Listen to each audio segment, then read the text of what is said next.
भगवान के परम भक्त हुए श्री कुम्भन दास।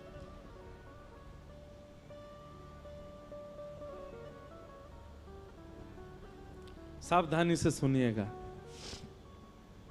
कुम्भन दास जी के चरित्र में ऐसी एक कथा आती है कि श्री कुम्भन दास जी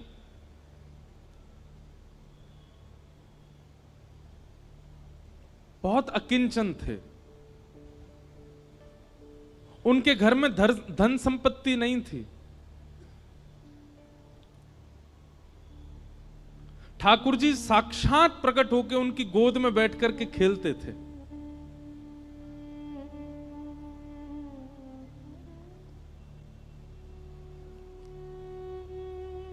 एक दिन ठाकुर जी उनकी गोद में बैठे थे और श्री कुम्भन दास जी तिलक लगा रहे थे। तो कहते हैं कुम्भन दास जी के घर में आरसी भी नहीं थी, शीशा भी नहीं था। कुम्भन दास जी तिलक कैसे लगाते थे? दो उपाय थे कुम्भन दास जी के। कठौते में जल भरते थे, उसमें अपना प्रतिबिंब देखते थे जल के अंदर, और प्रतिबिंब देख के फिर तिलक लगाते थे। या फिर ठाकुर जी किसी दिन खेलते खेलते उनकी गोद में आ जाते और गोद में बैठे बैठे ठाकुर जी बताते, हाँ कुम्भना यहाँ ते सीधो ले चल लगो। अब यहाँ नीचे तो नेक घुमाए दे, अब यहाँ ते नेक ऊपर कर ले, बीच में यहाँ कोने कर, अब यहाँ कर। ठाकुर जी तिलक लगवाते थे कुम्भन दास जी का।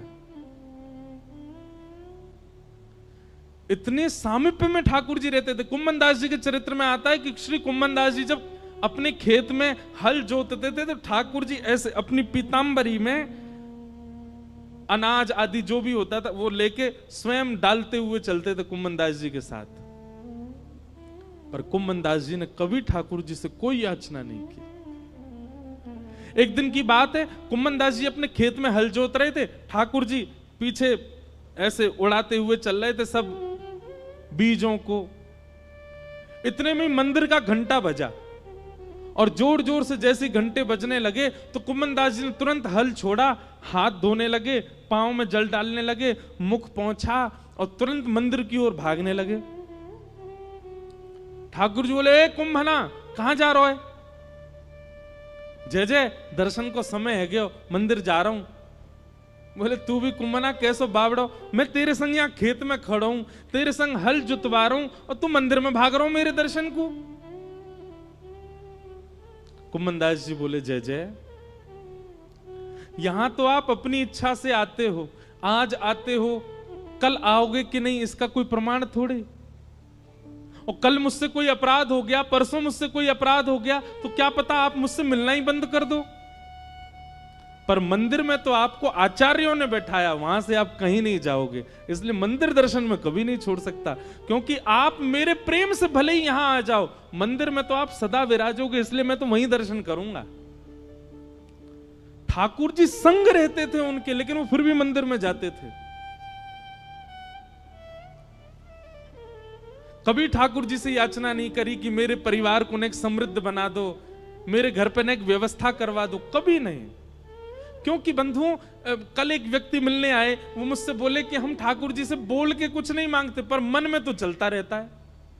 आपने मना किया कथा में कि ठाकुर जी से कुछ मत मांगो, तो हम बोलते नहीं है पर मन में तो आता है। इसका मतलब कहां है? इसका मतलब यही है कि भक्ति में अभी कहीं चूक हो रही है। वास्तविकता बताएं बंधुओं, भक्ति तीव्र, भक्ति श्रेष्ठ तब जानिए कि ठाकुर जी सामने आए, ठाकुर जी को देखते भूल गए क्या मांगना था, विस्मृति हो गई। अपने गुरु के सामने सोच करके तो बहुत गए थे कि ये पूछेंगे, ये पूछेंगे, ये कहेंगे, पर गुरु के सामने जाते सब विस्मृति हो जाए, समझना आपकी भक्ति प्रबल है।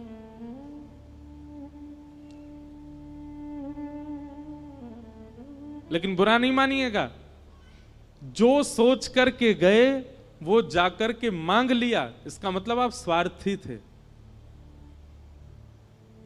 आपका प्रेम नहीं है ठाकुर जी से। एक दिन कुम्भन दास जी की गोद में ठाकुर जी बैठे थे, तो कुम्भन दास जी की दाढ़ी से खेल रहे थे ठाकुर जी छोटे से। तो ठाकुर जी ने मन में विचार किया, कुम्भन दास के घर में बड़ी दुर्बलता है, मैं कोई राजा के मन को चेताता हूं ताकि वो आधी संपत्ति कुम्भन दास को दे जाए। सो ठाकुर जी एक बड़े बादशाह, एक बड़े राजा के स्वप्न में गए, और स्वप्न में जाकर के ठाकुर जी ने आज्ञा कर दी, बोले तेरी मनवांछित इच्छा जो तू चाह रहा है, तेरे महल में ये काम हो जाए, तेरी पत्नी के एक बालक हो जाए, सब पूर्ण हो जाएगा, लेकिन उसके लिए तुझको एक काम करना पड़ेगा। राजा बोला क्या करूं? अपनी इतनी संपत्ति गिरिराज जी लेके जा, और श्री गोवर्धन में कुम्मनदास जी हैं, उनको जाके भेंट करके आ। संपत्ति भेंट करने से तेरे काम पूरे हो जाएंगे। ठाकुर जी की आज्ञा मान करके वो राजा कुम्मनदास जी के यहां गया, और उस समय कुम्मनदास जी की गोद में ठाकुर जी बैठे थे, खेल रहे थे कुम्मनदास जी के संग। और ठाकुर जी कुम्मनदास जी से कह रहे कुम्मना। कुम्मनदास जी बोले हाँ जय जय बोलो। अरे सुनता हूं मैं तो एक बात करनी है। हाँ जय जय बोलो, कहा बात करनी है? इतना बस कहा ही था, इतने में ही वो राजा कुम्मनदास जी कुटिया में आ गया, और राजा के आते ही ठाकुर जी अंतर ध्यान हो गए। सामने बादशाह खड़ा है, घुटनों पर बैठ करके अपनी आधी संपत्ति अर्पित करने को, लेकिन कुम्मनदास जी इधर उधर देख रहे हैं। अब तो यहीं बैठे, कछु तो कह रहे, पतो ना बोल के ही ना गए मुंहते। अब तो यहीं बैठे, कछु तो कह रहे, बोल के ही ना गए। राजा ने चरणों में प्रणाम किया, बोले भगवान आपकी आज्ञा हो तो मैं आपके कुटिया में अपनी सामग्री रखवा दूं, मैं आपको धन संपत्ति कुछ दान करने के लिए आया हूं। कुम्मनदास जी उल्टे उसके चरणों में गिर गए, बोले भैया ले जाया संपत्ति को, कोई और में बांट दियो, और कोई ना लेवे तो जमुना जी में बहाई दियो। ऐसी संपत्ति को कहा करूं, जाके मेरी कुटिया के द्वार पे आते ही ठाकुर जी भाज गए यहाँ थे। ऐसी संपत्ति को मैं कहा करूंगा, जैसे ठाकुर जी छोड़ के चले गए। घर के लोग चिल्ला रहे हैं, अरे कुम्मनदास जी कुछ तो ले लो, आपकी कुंवारी भतीजी है, उसका ब्याह करना है, घर की थोड़ी मरम्मत करवा देंगे। रात में वर्षा हो जाती है तो रात भर सो नहीं पाते हैं, हमारे घर में जल भर जाता है, अरे कुछ तो ले लो, कोई देने आया है। कुम्मनदास जी बोले ऐसी संपत्ति ना लूंगा। जाके द्वार पे आते ही ठाकुर जी भाज गए। ले जा भैया, तेरे आगे हाथ जोड़ूं, अगर तू बहुत देर बैठो रहेगो तो मैं प्राण त्याग दूंगा, या को अभी लेके जा। और हट पूर्वक राजा को भगा दिया वहां से। राजा के जाते ही ठाकुर जी फिर आ गए। कुम्मना दौड़ करके गए, ठाकुर जी को गले से लगा लिया, बोले नाथ कहां चले गए आप? ठाकुर जी बोले कुम्मनदास एक बात बता, मैंने एक राजा को स्वप्न दियो, स्वप्न में जाकर के वाकू चेतायो कि अपनी आधी संपत्ति ले जाके कुम्मनदास को दे दे, और वो तू को देने आयो, तेने स्वीकार क्यों ना करी? अरे तेरे घर में बैठवे के काजे कोई चद्दर ना है, तिलक लगावे के काजे आरसी तक ना है, तेरी भतीजे के ब्याह के काजे एक एक फूटी कौड़ी तेरे घर में नहीं है। मैंने चेताए करके एक राजा को भेजो, तेने वापिस कर दियो। कुम्मनदास जी ने एक बात कही ठाकुर जी से, जय जय आप सत्य बताइयो, राजा के आते ही आप अंतर ध्यान है गए। राजा जितनी संपत्ति लेकर के आयो, यदि मैंने वो स्वीकार कर ली होती, अपने घर में धर ली होती, अपने घर में लगा दी होती, तो आपको ये लगती अब तो कुम्मनदास पे खूब संपत्ति आ गई भैया, अब ये अपनो घर बना लेगो, सब काम कर लेगो, और आप जो गए थे वो आते ही नहीं लौट करके। पर मैंने उस संपत्ति को स्वीकार नहीं किया, तो आप पूछने के लिए दोबारा आ तो गए मेरे घर पे। यह मेरा सौभाग्य है कि मेरे ठाकुर जी फिर प्रकट हो गए। आपको लगती कि भैया यहाँ पे तो अब सुख समृद्धि है, अब अपने आप सब लोग गुजर बसर कर लेगो। अरे लाचार बालक को बार बार मां ध्यान क्यों देती है? वो बालक चलने लग जाए, फिरने लग जाए, बोलने लग जाए, तो मां धीरे धीरे उसको अपनी जिम्मेवारियां समझाने लगती है। तू अब खुद चला कर, खुद उठा कर, खुद तैयार हुआ कर, खुद भोजन किया कर। लेकिन वो बालक लाचार ही रहता है, तो लाचार बालक को मां गोद से छोड़ती नहीं। नाथ मुझे केवल एक ही कामना है आपसे कि मुझे कभी संपत्तिवान मत बनाना, मुझे कभी योग्य मत बनाना। क्यों? बोले मैं असंपत्तिवान रहूंगा तो मैं स्वयं को लाचार मानूंगा, और मुझे लाचार जान आप सदा मुझे अपनी गोद में ही रखोगे नाथ, इसलिए मुझे ऐसे ही रहने दो, मुझे योग्यता नहीं चाहिए। इसे कहते हैं निर्गुण भक्त।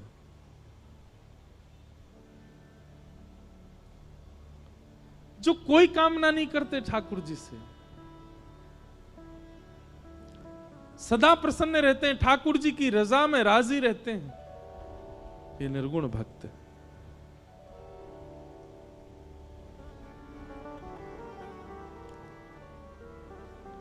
और भगवान इतना ही नहीं कह रहे हैं निर्गुण भक्त के लिए, भगवान कह रहे हैं सालोक्य साष्टि सामिप्य सारूप्यैकत्वमप्युतम् दीयमानं न गृह्णन्ति बिना मत्सेवनं जना।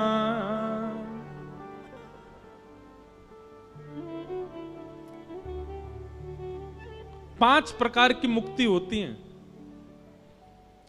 मुक्ति एक नहीं, पांच होती हैं। कौन कौन सी? सालोक्य, साष्टि, सामिप्य, सारूप्य और एकत्वम, ये पांच मुक्ति हैं। बहुत ध्यान से सुनना। पहले तो मुक्ति मिलना ही बहुत कठिन है, और उन मुक्तियों में भी ये पांच श्रेणियां हैं। सबसे पहली श्रेणी का नाम है सालोक्य। बहुत ध्यान पूर्वक सुनो, सब लोग देखो। सालोक्य मुक्ति किसको कहते हैं? भगवान के वैकुंठ लोक की प्राप्ति हो जाना, इसको सालोक्य मुक्ति कहते हैं, लोक की प्राप्ति।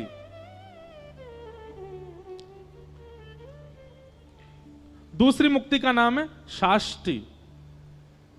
पहली मुक्ति में केवल लोक मिलेगा, ठाकुर जी का सामीप्य मिल पाए ये जरूरी नहीं है। इसलिए दूसरी मुक्ति साष्टि में क्या विशेषता है कि आपको लोक भी मिलेगा और रोज का एक पास भी मिलेगा। क्यों? रोज दर्शन कर सकते हो ठाकुर जी के। पहली मुक्ति में केवल लोक मिलेगा, दर्शन तो कभी 6-7 महीना में कभी हो जाए तो बात अलग है, पर दूसरी साष्टि मुक्ति में आपको नित्य का एक अनुमति मिलेगी कि आप उस अनुमति में एक सभा में बैठ सकते हो जहां ठाकुर जी के दर्शन होंगे। सालोक्य, सालोक्य के बाद साष्टि, और फिर तीसरी मुक्ति का नाम है सामीप्य। बोले तीसरी मुक्ति कैसी? बोले दर्शन नहीं, फिर तो सामीप्य मिलेगा। जैसे ठाकुर जी के आसपास कम से कम 100 सेवक रहते हैं, कोई ठाकुर जी को जल पिलाने की सेवा में है, कोई ठाकुर जी के वस्त्र बनाने की सेवा में है, कोई ठाकुर जी का झोला पकड़ के चलने की सेवा में है, कोई ठाकुर जी का रथ चलाने की सेवा में है। उन सेवा में नित्य ठाकुर जी आपके थोड़े समीप रहेंगे, ये सामीप्य मुक्ति। तो सालोक्य, साष्टि, सामीप्य, और फिर चौथी मुक्ति बताइए सारूप्य। सारूप्य मुक्ति कैसी है? बोले ठाकुर जी जैसे ही आप भी चतुर्भुज हो जाओगे, ठाकुर जी जैसा ही रूप मिल जाएगा आपको। और कभी कभी ठाकुर जी को जब किसी से नहीं मिलना होगा तो आपको ही बोल, तू बैठ जा भैया, तू ही ठाकुर जी बन के बैठ जा, सबन को दर्शन दे दे। मतलब एक मित्रता जैसी ठाकुर जी से हो जाएगी। सारूप्य।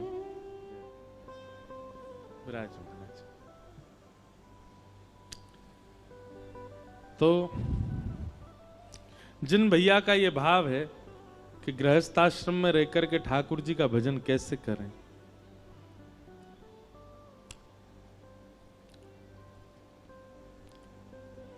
भगवत प्राप्ति करनी होगी ना तो कैसे भी कर लोगे, और नहीं करनी होगी तो विरक्त होकर के भी नहीं कर पाओगे। इसलिए जैसी व्यवस्था अवस्था ठाकुर जी ने निर्माण कर दी है चारों ओर, उसी को स्वीकार कीजिए और उसी में ही ठाकुर जी की प्राप्ति करो। अपनी तरफ से कुछ विशेष करने का प्रयास मत कीजिए। पत्नी अनुकूल है तो दोनों मिलकर के भजन करो, और पत्नी प्रतिकूल है तो अकेले भजन करो, उसमें चिंता की कोई बात नहीं। अपने अनुकूल उसको बना लीजिए। देवभूति माता ने, आज ठाकुर जी का जन्मोत्सव होना है, बड़े प्रसंग हैं,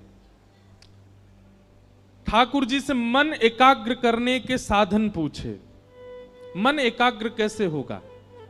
तब भगवान कपिल ने अष्टांग योग के विषय में प्रवचन किया यम, नियम, आसन, प्राणायाम, प्रत्याहार, ध्यान, धारणा, समाधि, ये अष्टांग योग हैं।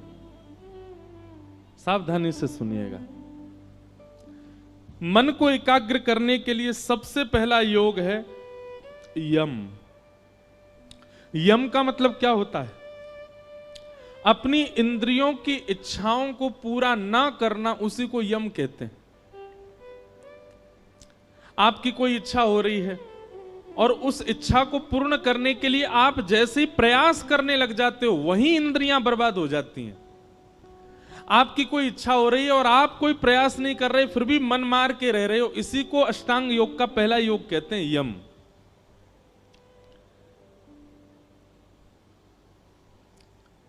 भोपाल में प्रसिद्ध क्या है खाने पीने वाला? कुछ है प्रसिद्ध? कुछ नहीं है, ऐसे ही है। वाह। क्या? दाल, चाट, चाय। चाय प्रसिद्ध है यहाँ की। हमने तो बहुत कुछ खाया, प्रसिद्ध बता बता के खिलाया।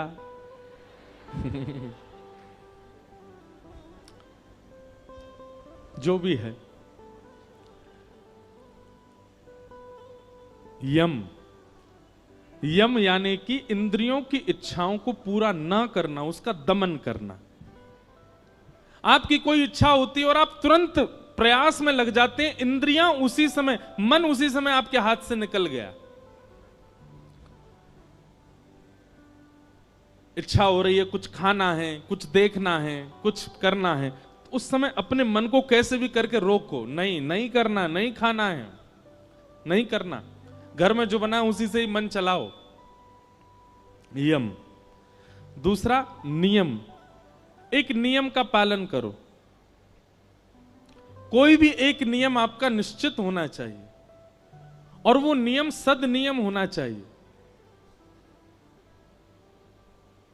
कोई भी एक नियम धारण करो। यम, दूसरी बात नियम, तीसरा प्राणायाम। अनुलोम विलोम करो। एक नासिका छिद्र से जब श्वास भीतर लेते हो, उस समय ठाकुर जी का कोई नाम रटते हुए नासिका में छिद्र भीतर में श्वास भीतर लो। दोनों नासिका छिद्र बंद करके ब्रह्मरंध्र में उस सांस को रखो, तब भी भगवान नाम जपो।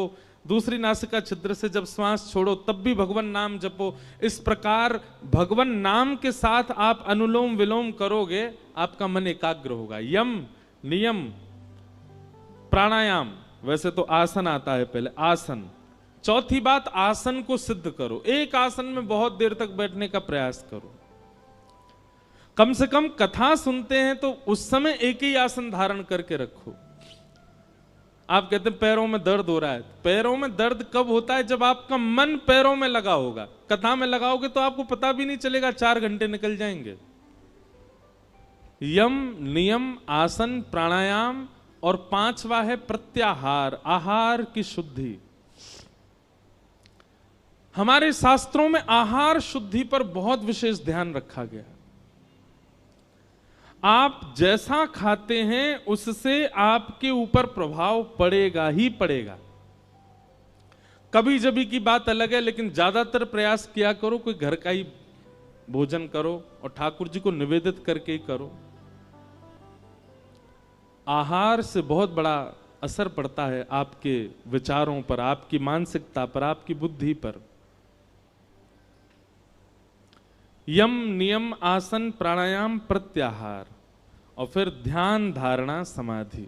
मैं ऐसा कथा में कहा करता हूं कि 5 नियम आप पालन कर लो। ये 3 नियम आपको करने नहीं पड़ेंगे जो बाद के हैं, ये 3 नियम अपने आप हो जाएंगे। ध्यान, धारणा और समाधि। अभी आप ध्यान लगाने बैठोगे नेत्र बंद करके तो आपको कुछ भी दिख सकता है, लेकिन आपकी ये 5 आसन यदि शुद्ध हो जाएंगे तो आपके ध्यान में वही आएगा जो आप सोच रहे होंगे। आप समाधि की यात्रा तक भी पहुंच सकते हैं यदि आपके 5 नियम शुद्ध होंगे तो। यम, नियम, आसन, प्राणायाम, प्रत्याहार, इन 5 को करने का प्रयास करो। पहली बात, इंद्रियों को जीतो। कोई एक नियम बनाओ, आसन को जीतो, प्राणायाम करो और आहार को शुद्ध रखो। इन पांचों से मन एकाग्र, मन कहीं भटक तो जाए आपका, नहीं भटक सकता, एकाग्र रहेगा। इस प्रकार भगवान कपिल ने अष्टांग योग के विषय में बताया। तत्पश्चात देवभूति माता ने कहा, आपके कितने प्रकार के भक्त होते हैं और आपको कौन से प्रिय हैं, कृपा कर उनके बारे में बताओ। तब भगवान अपने भक्तों के विषय में बताते हुए कह रहे हैं, अभिसंधाययो हिंसा दंभं मात्सर्यमेव वा संरम्भी भिन्नग्भावं मयि कुर्यात् स तामसः। बहुत ध्यान पूर्वक सुनना। 4 प्रकार के भक्त होते हैं भगवान के। कौन कौन से? तामस, राजस, सात्विक और निर्गुण। इनमें से आप कौन से हो, अपने आप सुनकर के बताइए। सबसे पहले भक्त का नाम क्या है? तामस। तामस भक्त जो होता है, ये ठाकुर जी की आराधना केवल किसी अन्य की बुराई के लिए ही करता है।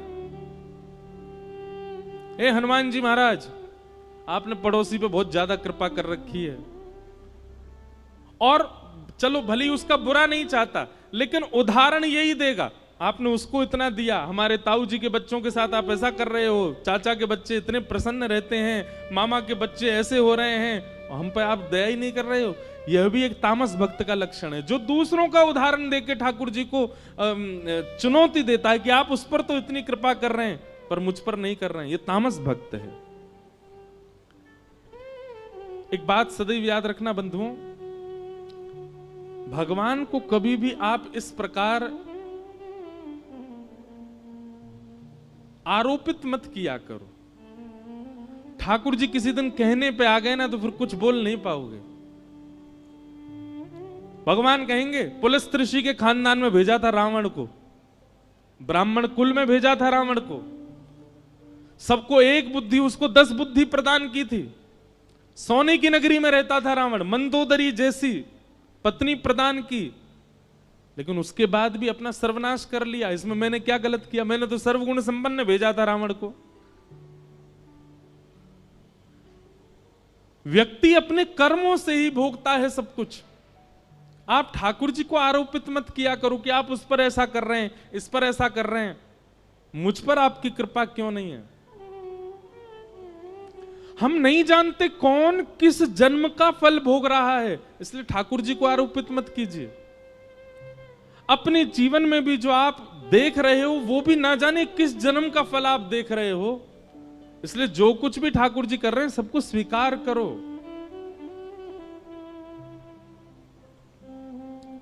नहीं तो आप तामसी भक्त माने जाओगे, और तामसी भक्त के लिए भगवान कहते हैं मुझे प्रिय नहीं है। पहला भक्त तामसी भक्त। दूसरे भक्त का नाम है राजस भक्त। राजस भक्त का लक्षण क्या है? कि विषयान विसंधाय यश ऐश्वर्यमेव वा अर्चा दावर्च यद्यो मां पृथग भावस राजस।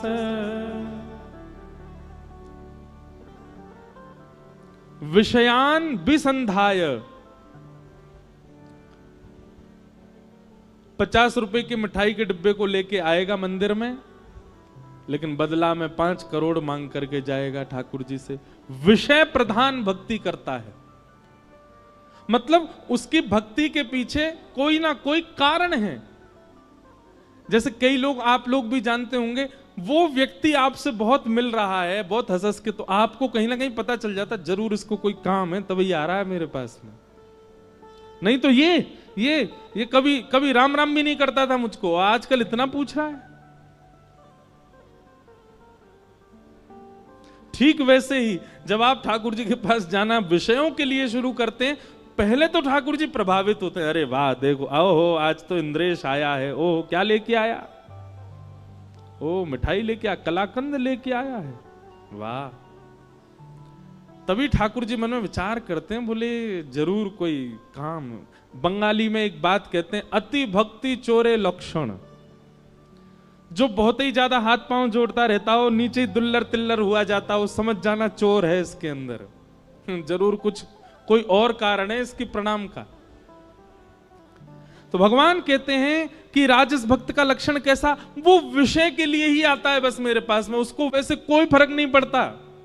हनुमान जी के ऊपर मक्खी बिनबिनाई रही हैं, हनुमान जी के मंदिर में एसी नहीं चल रहा है, बेचारे पूरे दिन पसीना में बैठे रहे, कोई फर्क नहीं पड़ता।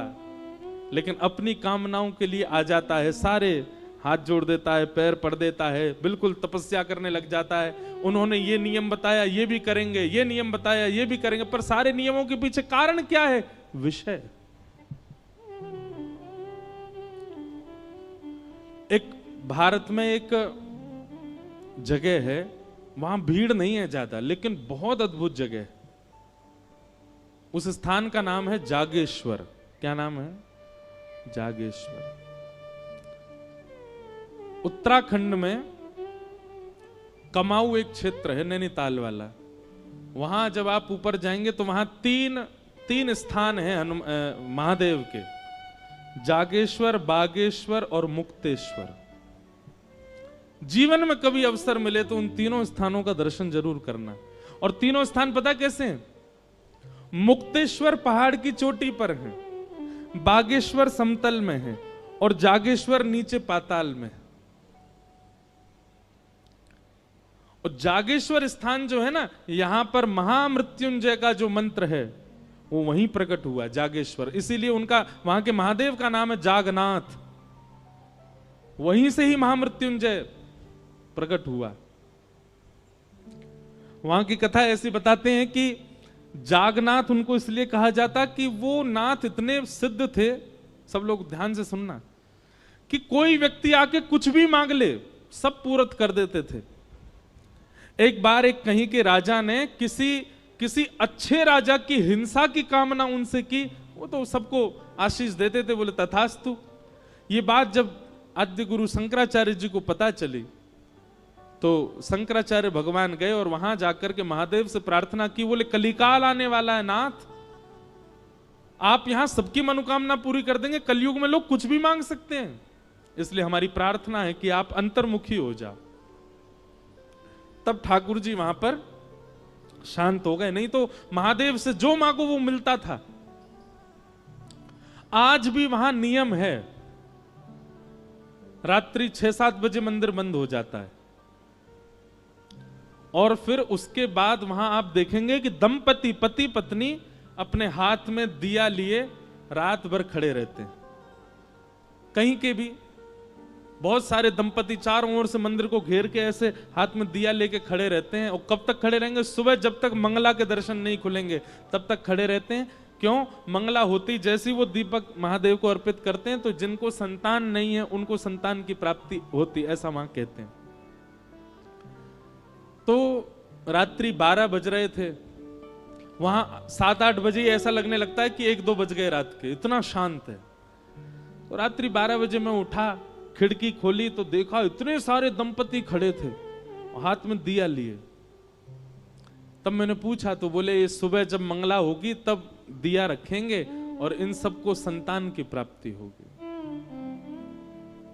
तब मन में एक बात आई,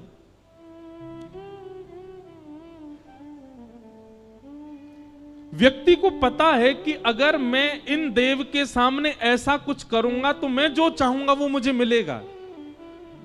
वो व्यक्ति कभी ठाकुर जी को क्यों नहीं मांगता? वो व्यक्ति कभी अच्छे विचार क्यों नहीं मांगता? वो व्यक्ति कभी ऐसा क्यों नहीं मांगता कि नाथ मेरे अंदर ईर्ष्या बहुत है, मेरे अंदर क्रोध बहुत है, मेरे अंदर काम बहुत है, लोभ बहुत है, हे महादेव मैं रात भर खड़ा होकर तब करूंगा, आप कृपा करके मेरे चित्त को शुद्ध कीजिए। कभी ऐसी भावना क्यों नहीं उत्पन्न होती? हम सब जगह विषय क्यों मांगते हैं?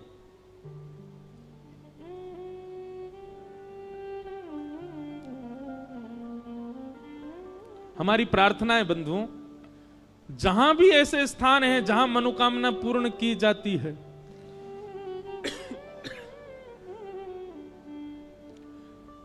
अगली बार आप जब वहां जाएं, एक बार हमारे कहे से कोई विषय मत मांगो, शुद्ध विचार मांगो, शुद्ध व्यक्तित्व मांगो, हम शुद्ध इंसान बने, ऐसी कोई कामना करो ठाकुर जी से।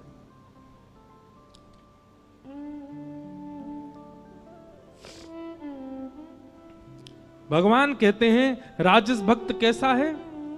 बोले विषय प्रधान भक्ति करता है, केवल विषय की कामना करता है। और दूसरी बात, यश ऐश्वर्य में बाबा, केवल यश के लिए, ऐश्वर्य के लिए, संपत्ति के लिए मेरे आगे सर झुकाता है। और इसकी एक विशेष बात बताएगी, बोले अर्चा दावर चयिद्यो माम पृथक भावस राजस, केवल मेरे अर्चा विग्रह में निष्ठा रखता है, मेरी कथा से कोई मतलब नहीं, मेरे भक्तजनों से कोई मतलब नहीं, संत जनों से कोई मतलब नहीं, सत्संग से कोई मतलब नहीं, केवल मेरी मूर्ति की पूजा में ही इसकी निष्ठा रहती है। ऐसे भक्त को मां मैं राजस भक्त कहता हूं। मां ने कहा वो आपको अच्छे लगते हैं? ठाकुर जी बोले बिल्कुल अच्छे नहीं लगते, ना तामस अच्छे लगते ना राजस अच्छे लगते। तीसरे भक्त का नाम क्या है? तब भगवान तीसरे भक्त का नाम कहते हैं सात्विक। और इस सात्विक भक्त के लक्षण क्या हैं?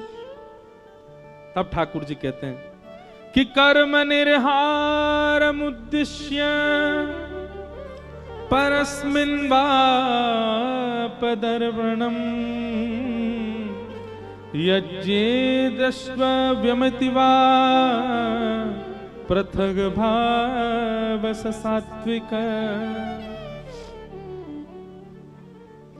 कर्म निर्हार मुद्देश्य, वो जो कुछ भी करता है, भले ही उसने परिश्रम करके किया, भले ही उसने बलपूर्वक किया, भले ही उसने बहुत बहुत अनुनय विनय करके किया, लेकिन फिर भी वो हर कर्म के फल के रूप में यही कहता है कि सब ठाकुर जी ने कराया, मेरी कोई क्षमता नहीं थी। मैं जो कुछ भी कर रहा हूं, मैं कथा सुना रहा हूं, मैं किसी व्यक्ति को श्रेष्ठ बना रहा हूं, असहाय लोगों की सहायता कर रहा हूं, असहाय लोगों के इलाज के लिए अस्पताल बनवा रहा हूं, असहाय बालकों को विद्यालय में पढ़वा रहा हूं, आदि आदि जो कुछ भी अपने जीवन में करता है, सबके पीछे एक ही भाव रखता है कि सब ठाकुर जी करा रहे हैं, मेरी ये क्षमता नहीं थी।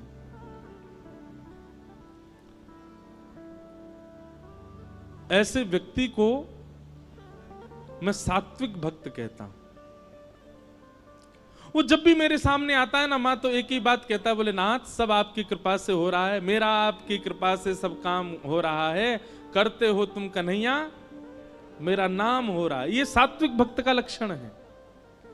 मां ने पूछा आपको ये अच्छे लगते हैं?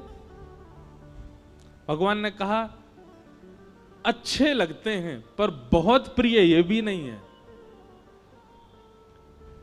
मां ने कहा तो फिर आपको प्रिय कौन है? तब भगवान कहते हैं चौथे, निर्गुण। और निर्गुण भक्त का लक्षण क्या है? आहा। तब भगवान कहते हैं कि लक्षणम भक्ति योगस्य निर्गुणस्य हुदाहतम अहैतुक्य व्यवहिता या भक्ति पुरुषोत्तम। मां, ये चौथा भक्त जो होता है ना, ये निर्गुण भक्त है। बोले निर्गुण भक्त के लक्षण क्या है? बोले मुझसे कोई कामना नहीं रखता, ये केवल मुझे भजता है, मेरा भजन करता है, मेरी कथा सुनता है, मेरे मंदिर में आता है, पर इसकी कभी कोई इच्छा ही नहीं होती मुझसे, कुछ नहीं मांगता।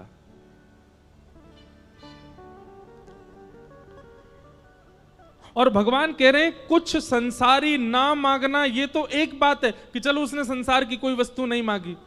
कुम्मन दास जी